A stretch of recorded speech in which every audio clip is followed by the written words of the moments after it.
Hey everybody, and welcome to the Truck King YouTube channel. So, right now, here, my 2024 Chevrolet 3500 HD.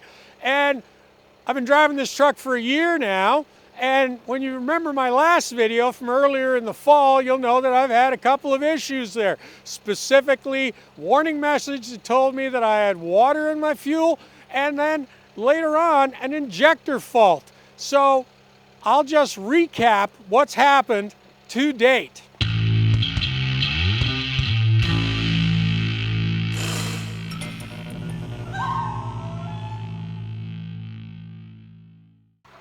First of all, I took the truck into my local Chevrolet dealer, and they informed me that I had put DEF into my diesel fuel tank. Well, once I got off the floor from laughing so hard, I informed them that that was impossible and I couldn't have done such a thing. Well, they produced a water bottle full of what appeared to be diesel fluid and some other kind of fluid. I said, yeah, okay, that's no problem. I said, give it to me. I will take it to General Motors in Oshawa and get the thing analyzed. They wouldn't give me that bottle. They refused to give me that bottle, even when I pointed out that the liquid in it apparently belonged to me. So, figure that out for what it is. I left the dealer and I still had the water in fuel light, which actually was there for several months. So much so that I just got used to clearing it every time I got into the truck and started it. Now, even when the injector fault code came up, which was a more recent thing, the truck never ran bad, ever. It was always okay. So I had an overarching suspicion that I was getting false codes. This is not unheard of in these General Motors trucks. As a matter of fact, if you don't remember, I'll tell you now, when I went to Flint, Michigan a year ago to watch this truck being built, we drove an identical truck like this one to Flint, which GM loaned to us, and when we left the plant, it would not start. This was a brand new Duramax powered truck, would not start. So, at least it's the best place to break down, right in front of the factory. We went back in and asked them to send some techs out. And the simple fact of the matter is I had a guy come in there with his laptop. He plugged it into the truck. And he said, okay, he says, we're going to do a hard reboot. And I said, well, what's that? He goes, you got a laptop? He says, what's the tech tell you? Turn it off, turn it back on again. We pulled the battery leads. Let the truck sit for about 10 minutes, put the battery leads back on, truck fired right up. At which point, the guy who did this work said to me, he says, you know, these trucks today, all they really are is laptops with 4 wheels. By the way, if you're hearing a lot of racket in the background, that's the local hydro crew, and they're cutting overhanging branches and chipping. So I'm trying to be louder than they are. However, what are you going to do? I can't wait till they're done because they're going to be here all day. All right, that being said, that brings us up to the fact that I had this horrible experience with the dealer, and I got a hold of the guys I know out in Oshawa, and I mean, they don't do this for just anybody, but thank God they do it for us. And I said, let me bring the truck to you guys. Please tell me what's going on with my truck. So, off it went. They had the truck for many weeks. They're not a dealership per se, and so I understand it took longer to get slotted in, to be worked on, in addition to which they told me that they were waiting for parts. Now, I have the truck back now. Is it running fine? Yes. Was it running fine before I gave it to them? Yes. All I really want to know is what happened to the codes. Why did they ever show up? Were they real? And if so, what did they do about it? So, while the truck's been gone, I've been in touch with people out there. But the thing is, you know, I'm talking to marketing guys, so they're not technical. And they said all the right things. They investigated the issues. They decided to make some repairs. They waited for parts.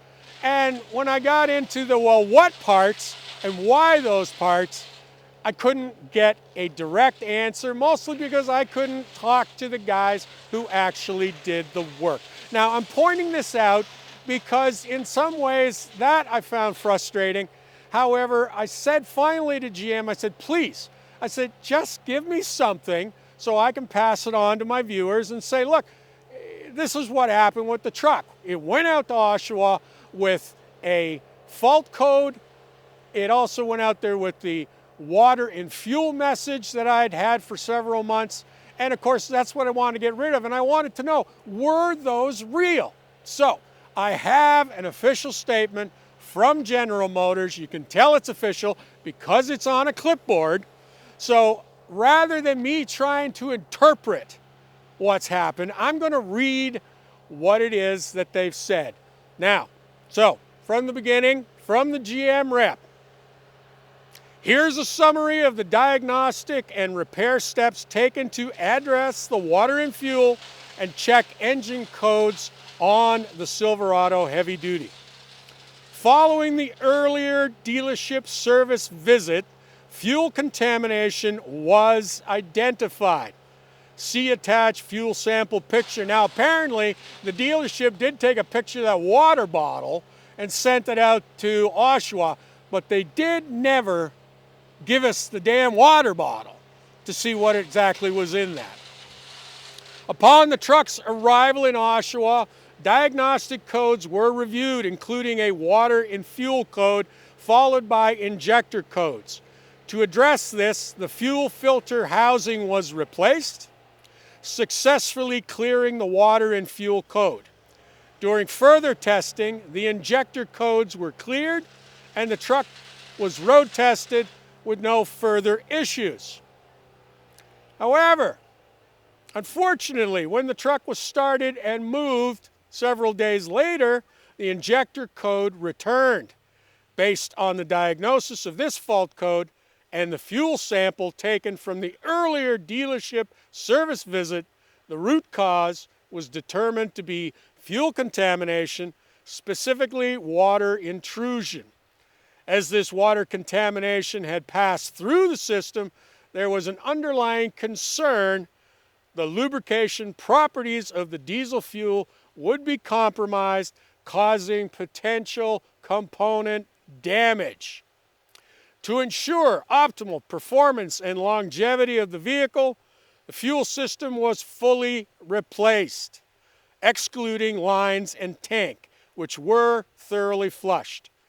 This repair confirms the contamination has been removed, safeguarding the future reliability of the truck, end quote.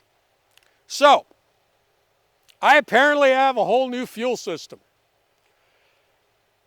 Thank you very much, General Motors. Now, I have no more codes, and as you can see, my trailer is hooked up. So tomorrow morning, I'm heading from Ontario to Gulf Shores, Alabama. I'll be down there for probably 7 or 8 weeks. When I get back, I'm going to do a follow-up to this video because after doing about 3,000 miles, I should have a real good sense if everything is working the way it should, or if anything else comes up. And I certainly hope I don't see any more codes. So that's it for this one, guys. You know, the truck has been perfect since the day I bought it. So it's really weird when you get codes because, I mean, you got to pay attention to those things. They supposedly mean real problems. However, I have this just uneasy feeling that I have as much problems here with software as I do with hardware. And in fact, even though I read to you everything they did to this truck, it ran fine before they got it, runs fine now. Who knows? Okay, let me get on the highway, get 3,000 miles rammed into her, and then we'll see what she does when I get back here in the spring. So that's it for the moment. Listen, if you've had experiences, particularly with software glitches, I'd like to hear about it. So please go below, leave your comments.